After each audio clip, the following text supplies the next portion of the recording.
Hello guys, thanks for tuning in for another edition of Learn to Fish Like a Pro with Levi Snow. If you guys would, before the video gets started, we've had a lot of growth here just over the past, about 2 weeks. We've grown about 2,000% or so. It shows me on Facebook or on YouTube there. Grown about 2,000% in our subscribers. So if you guys would, just hit like down here in the bottom of the screen and then subscribe over here on this side if you guys are not a member of the channel yet. That just lets me know that I'm putting content out there that you guys are enjoying. This next video, I want to talk to you guys about how to find clear water or if it's dirty water using Google Earth. Okay, I learned this years ago. I actually learned this from an Iaconelli book is what I learned it from. I don't know if anybody remembers ever reading his first book. That was about, actually, I guess I'm getting up there, about 20 years ago I read that thing. It's been a few years back. I guess I'm getting kind of gray now at my old age. So I'm getting up there now when I start thinking about that. So I want to get in there with you guys and talk to you about how to see if it's clear water or dirty water by using Google Earth. Let's say you've never been to a lake before.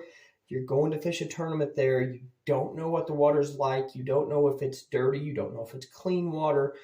So, you know, you can research it on Google, you can find it, but every place has dirty water no matter what. So let's say you're looking for that dirty water. So let's pull up Google Earth, go to the lake you're looking at. This picture right here is Grand Lake, okay? Let's take a look at Grand Lake. It's a good one to look at water clarity, okay? You're looking at it there. To the north would be up north where the river comes in. And then down south is where the dam is at. As you can see down south, it's like a darkish blue color down there. And color like that, that means that it's cleaner water. That means you've got clear water down there by the dam. And then once you get up there north, about halfway, you can kind of see that it starts to kind of turn like a brownish color. That's where you start getting your stained water. And then once you get further north, like way up to the north up there, that is when you start seeing that brownish color. And that's how you see if it's dirty water or clean water when you're going to a new area or a new lake.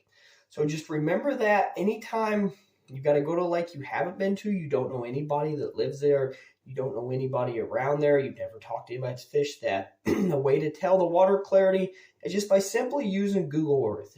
It's a good tool to use nowadays. Just you can download it on your phone. You can also, another thing with Google Earth, on your phone, it don't give you that option, or at least I haven't figured it out yet, but get on your computer and pull up Google Earth. You can actually look at images from recent, from things in the past. I mean, it shows images all the way back to like 1990, I believe. Depends on what years they took them. So you look those up and you can see when the water levels are down. You can see when the water levels are up.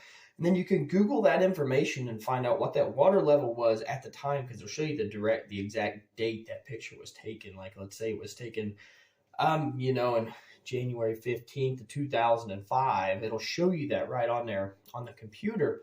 And then you can be able to see where the water levels were. And where that comes in handy is if you're trying to flip something, there could be a tree out there when the water level was down that you could see actually on Google Earth. And I would tell you it's out there when that water's up. So that'll save you some time looking at the maps, and Google Earth will also help you do that. So hopefully this was a helpful tip for you guys. And I want to thank everybody once again for supporting the channel and looking forward to growing with you all. And if you guys have not checked it out, be sure to check out, I believe it's under, right now, I got a playlist. It's under the 2022 tournaments. I got a 2022 tournament breakdown, and I'm going to be doing that next year as well. And I did it for the Bassmaster Team Championship. Every tournament that I fish, I'm going to give you guys the exact locations and why I caught those fish there. I'm going to show you guys actually a Navionics map and then Google Earth maps as well to show you guys where I caught those fish. And that is not just to give my spots away so people can just go over there and beat them up, which is probably going to happen. But, I don't go to these lakes all the time, so I'm not a local. But I'm trying to help you guys out. The reason why I'm doing that is to help people see where these fish are being caught. So they can go out and they can do that themselves and they can duplicate that all over the place. Because that has been my biggest thing in the learning curve. First is time on the water and then learning these places to catch fish and then duplicating it all over the place. Because I have had nobody show me anything.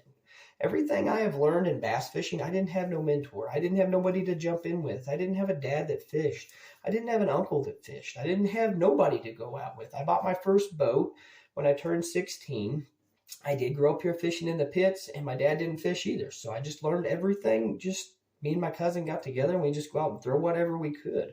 And I learned how to fish the strip pits, and then coming from the strip pits to the lake was the huge adjustment for me, because it's just all about beating bank here in the pits. So it was a lot different changing to the lake. So it's been a very hard adjustment coming from that to the lakes, but it's all starting to come together, and that's why I'm trying to get it for you guys, to help you guys out and help speed that process up. Say you're like me and you don't have somebody to take you out and put you on fish so you can go to maps and look at those and be like, oh, okay, that's why the fish are there.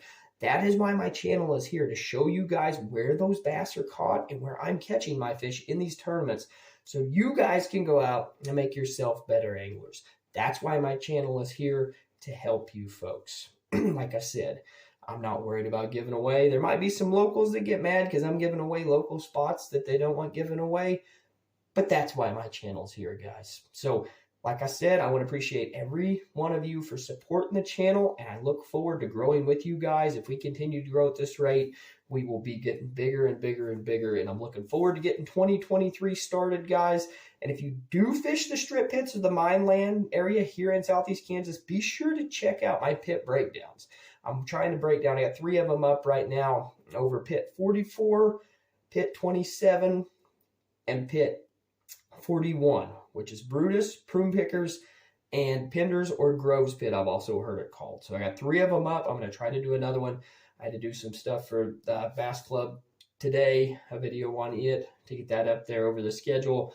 And then I also did a breakdown of Table Rock, not Table Rock, but my tournament on Truman last night. And then tonight, I'm doing the video here over the water clarities and how to use Google Earth. So thank you guys for supporting the channel. Look forward to seeing you guys next time.